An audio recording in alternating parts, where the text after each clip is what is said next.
सफलता यूं ही नहीं मिलती दोस्तों, उसके लिए सर झुकाकर गर्दन झुकाकर पढ़ना पड़ता है।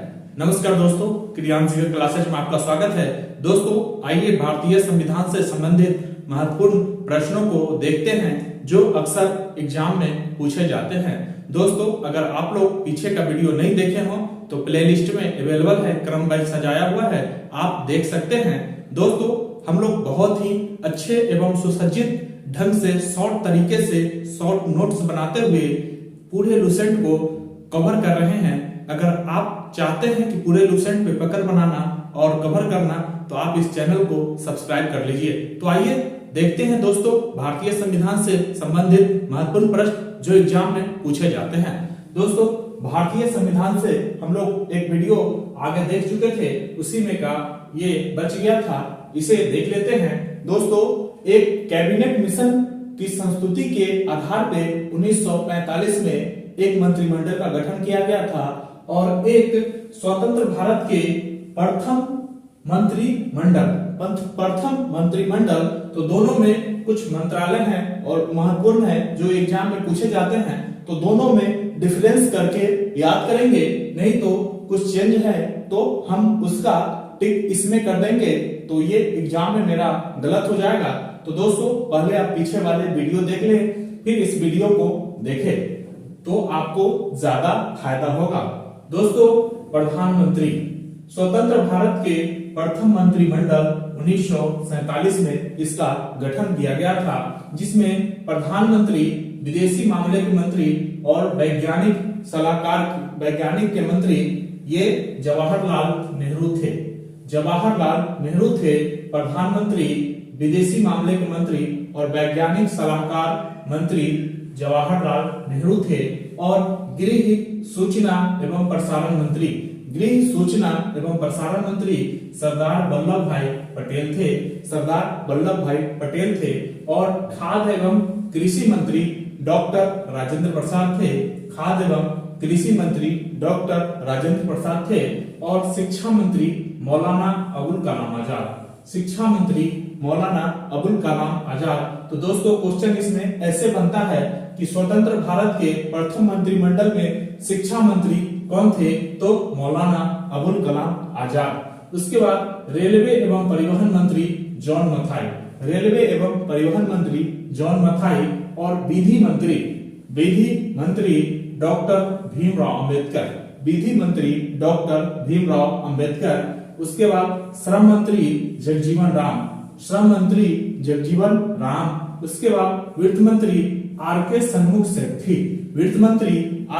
सन्मुख सेठी।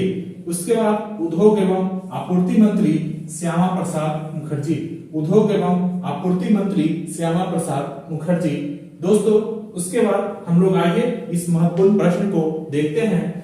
उद्देशिका एवं प्रस्तावना से कुछ महत्वपूर्ण प्रश्न है, उसे हमने छांटा है जो अक्सर एग्जाम में पूछे जाते हैं। तो भारतीय संविधान को अंगीकृत कब किया गया था, ये एग्जाम में पूछा जाता है।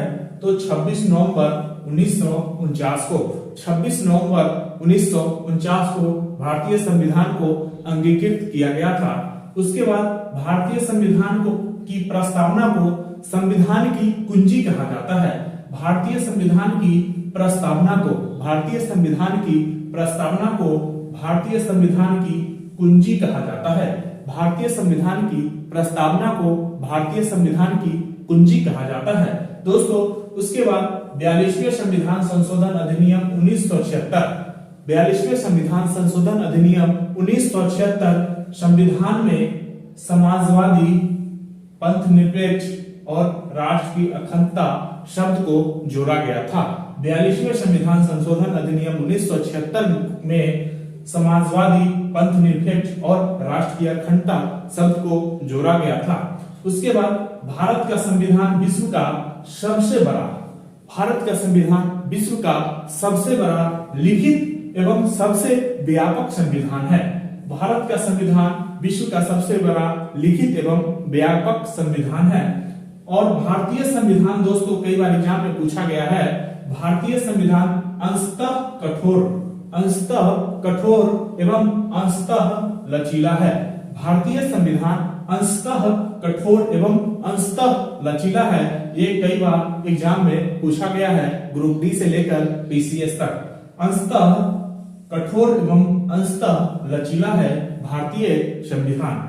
उसके बाद लिखित संविधान की अवधारणा सर्वप्रथम किस देश की देन है? तो फ्रांस की देन है। लिखित संविधान की अवधारणा सर्वप्रथम किस देश की देन है? तो फ्रांस की। उसके बाद भारतीय राजनीति व्यवस्था में भारतीय संविधान सर्वोच्च है। भारतीय राजनीतिक व्यवस्था में भारतीय संविधान सबसे सर्वोच्च है। दोस्तों उसके बाद एक बहुत ही महत्वपूर्ण प्रश्न है, भारत राज्यों का संघ है। ये कई बार एग्जाम में पूछा गया है और ये बार बार पूछा जाता है, भारत राज्यों का क्या है? तो हम लोग सीधा एक ही याद रखेंगे, संघ। भारत राज्यों का संघ है। भारत राज्यों का संघ है। और भारत शासन अधिनियम जो 1935 में अंग्रेजों ने पास किया था, भारतीय संविधान में उसका गहरा प्रभाव है और बहुत सारे अनुच्छेद ऐसे हैं जो हमारे संविधान में उससे डायरेक्टली लिया गया है। दोस्तों हम लोग भारतीय संविधान को पूरा कवर करेंगे और पूरे लुसेंट को कवर करेंगे। अगर आप लोग प्राचीन भारत से भी संबंधित वीडियो नहीं देखे हो तो प्लेलिस्ट में सजाया हुआ है। हम लोग इसी तरह से पूरे लुसेंट को कवर करेंगे। जल्द ही आप लोग के बीच पूरा लुसेंट का वीडियो अवेलेबल होगा। दोस्तों अगर अच्छा लगा हो तो प्लीज लाइक, सब्सक्राइब और सपोर्ट जरूर कीजिए, क्योंकि आपके सपोर्ट से ही हौसला मिलेगा।